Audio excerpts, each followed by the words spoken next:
የማህፀን ጫፍ ካንሰርን በክትባት መከላከል እንደሚቻል ያውቃሉ። 90% ኢንፌክሽን በሰዎች የሰውነት መከላከል አቅም ኮንትሮል የሚደረግ ሲሆን ይህ ክትባት በዓለም ላይ ካንሰርን ለመከላከል የተዘጋጀ ብቸኛው ክትባት ሲሆን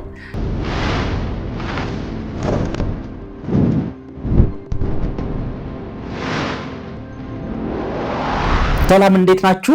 እንኳን ወደ ቻናላችን በደህና መጣችሁ።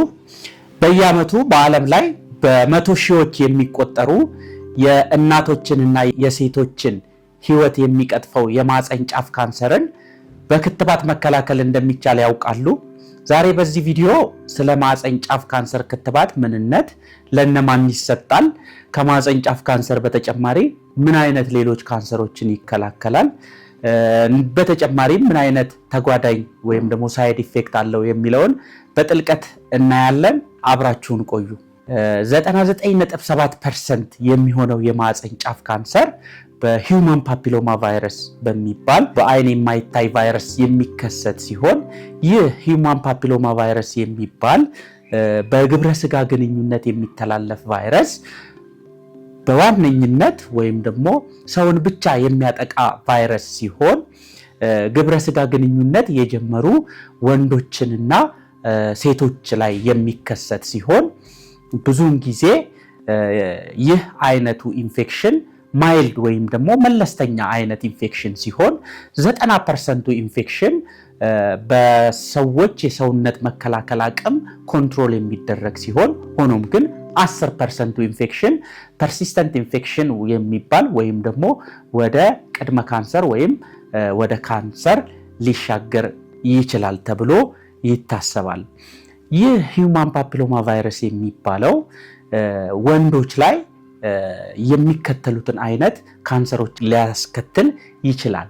ከነሱም ውስጥ አንደኛው የፊንጢጣ ካንሰር፣ የላንቃ ወይም ደግሞ የአፍ ውስጥ ካንሰር፣ የወንድ ልጅ ብልት ካንሰር፣ ሴቶች ላይ ደግሞ በዋነኝነት የማህፀን ጫፍ ካንሰር፣ የሴቶች ብልት ካንሰር እና የሴቶች የውጭው የመራባ አካል ወይም vulvar ካንሰር የሚባለውን ሊያመጣ ይችላል። በተጨማሪም የአፍ ውስጥና የጉሮሮ ካንሰርን በማምጣት ይታወቃል ማለት ነው።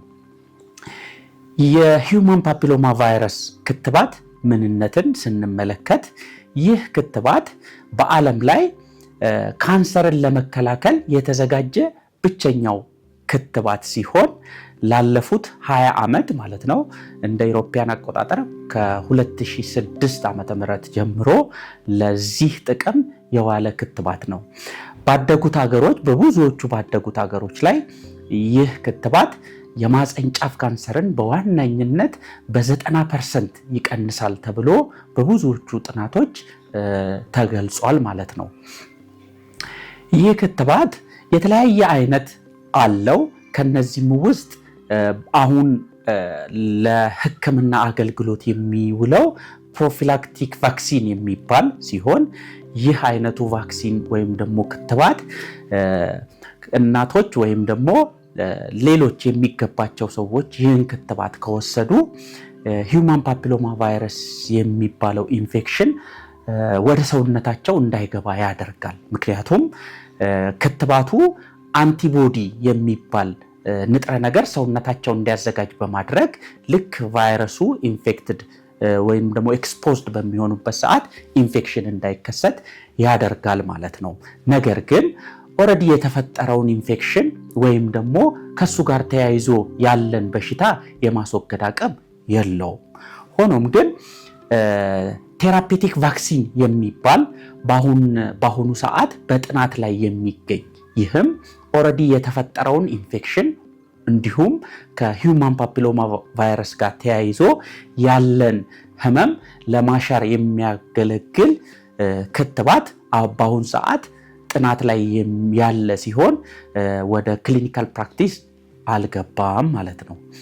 የሂውማን ፓፒሎማ ቫይረስ ክትባቶች ምን አይነት አሉ በአሁኑ ሰዓት ብለን ስናይ መጽሐፍ ላይ እንግዲህ ወደ 6 የተለያዩ የሂውማን ፓፒሎማ ቫይረስ ቫክሲኖች እንዳሉ ይጠቀሳል። ነገር ግን ፕራክቲካሊ ብዙ ቦታ ያሉት 3 ዋነኛ ክትባቶች አሉ። ከነዚህም ውስጥ የመጀመሪያው ጋርዳሲል የሚባለው ሲሆን ይህም ክትባት 4 ሂውማን ፓፒሎማ ቫይረስ አይነቶችን የያዘ ክትባት ነው።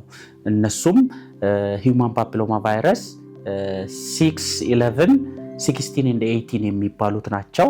እነዚህም በተለይ ሂውማን ፓፒሎማ ቫይረስ 16 እና 18 የሚባለው 16ኛውና 18ኛው 70%ቱን የማህፀን ጫፍ ካንሰር ያመጣሉ ተብሎ ይታሰባል። እንዲሁም 6 እና 11 ደግሞ ምንም እንኳን ሎው ሪስክ ቢባሉም 90%ቱን ጄኒታል ዋርት የሚያመጡት እነዚህ ቫይረሶች ናቸው ማለት ነው። ስለዚህ ይህን ክትባት ሲወስዱ ሴቶች 70% ከማህፀን ጫፍ ካንሰር የመያዝ ዕድላቸው ይቀንሳል ማለት ነው።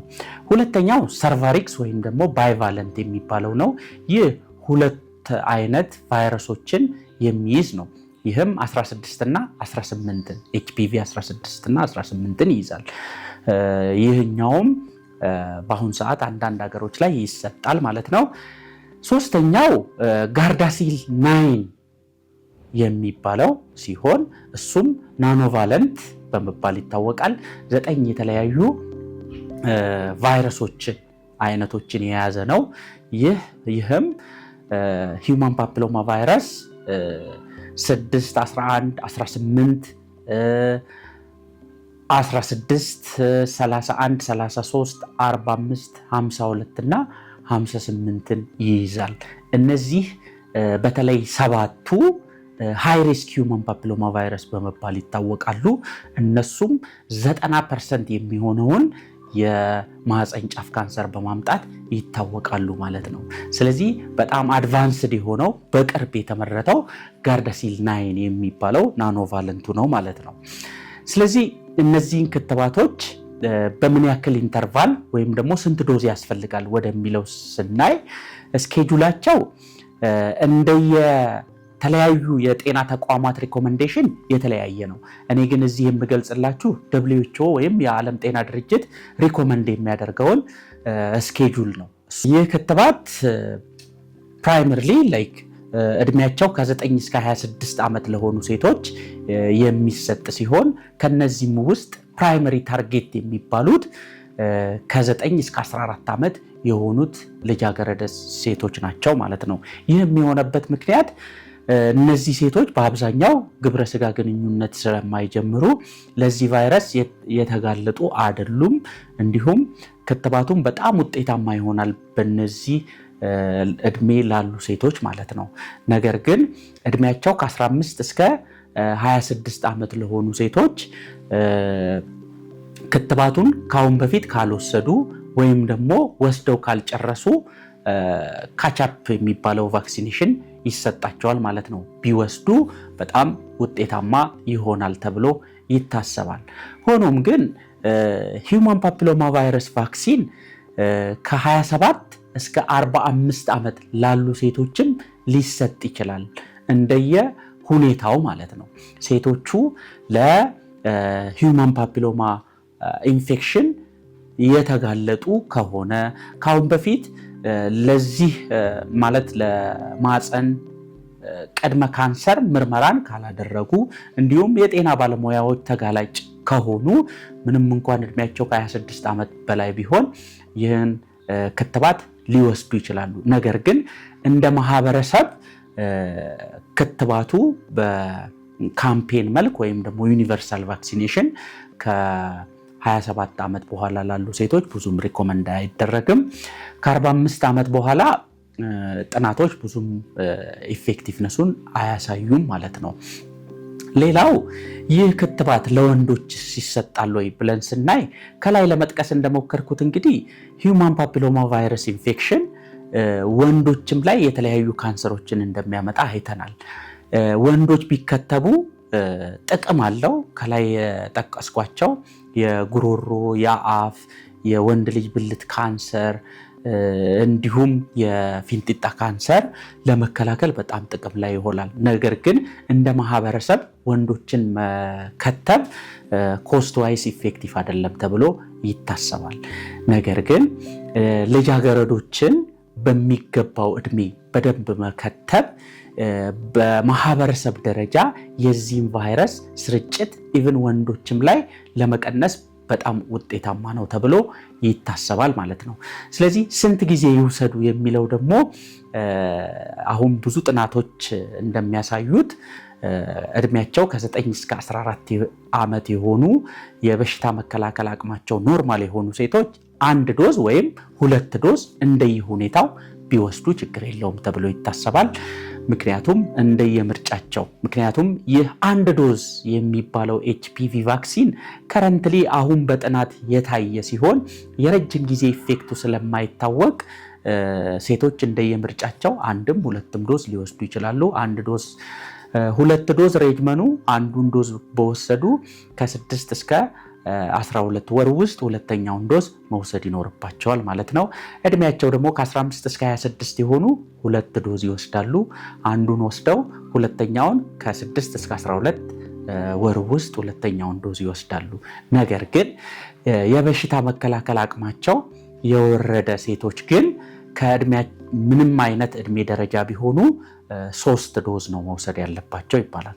1 ዶዝ በወሰዱ ከ1 እስከ 2 ወር ውስጥ ሁለተኛውን እንዲሁም በ6ኛ ወር 3ኛውን ዶዝ ይወስዳሉ ማለት ነው። ስለዚህ ይህ ክትባት በጣም የማህፀን ጫፍ ካንሰርን በመከላከል ውጤታማነቱ በጣም የተረጋገጠ ነው። ኦልሞስት ብዙዎቹ ያደጉ ሀገራት በ90% የማህፀን ጫፍ ካንሰርን እንደሚቀንስ በብዙ ጥናቶች ተረጋግጧል ማለት ነው። ምን አይነት ተጓዳኝ ኢፌክት ወይም ደግሞ ምን አይነት ሳይድ ኢፌክት አለው ስንል ሂውማን ፓፒሎማ ቫይረስ ቫክሲን በጣም ሴፍ የሚባል ቫክሲን ነው። ምንም እንኳን እንደ ሌሎች ቫክሲኖች አንዳንድ ሳይድ ኢፌክት ይኖሩታል። ለምሳሌ የተወጉበት ቦታ ማበጥ፣ መቅላት እና የተወሰነ ህመም ሊያመጣ ይችላል። አልፎ አልፎ ደግሞ መለስተኛ ራስ ምታት፣ ትኩሳት፣ ማቅለሽለሽ፣ አንዳንዴ ደግሞ ዲስነስ በተለይ ወዲያው ተከትበው ሴቶች እንደ ፌንቲንግ እና ሲንኮፕ አይነት ስሜት ሊሰማቸው ስለሚችል ለ15 ደቂቃ ክትባቱን እንደወሰዱ ማረፍ ይመከራል ማለት ነው። ውድ እናቶች የዛሬ ትምህርታዊ ፕሮግራማችን ይህንን ይመስላል። አብሬያችሁ የቆየሁት ዶክተር ደረጀ ተገኔ የማህፀንና ጽንስ ስፔሻሊስት ሐኪም ነበርኩኝ። ቪዲዮአችንን ከወደዳችሁት ላይክ በማድረግ ለሌሎች ሼር አድርጉ። እንዲሁም ለኬር ኮርነር ደግሞ አዲስ ከሆናችሁ ሰብስክራይብ በማድረግ ቤተሰባችን ሁኑ። በሚቀጥለው ትምህርታዊ ቪዲዮ እስከማገኛችሁ መልካም ጊዜ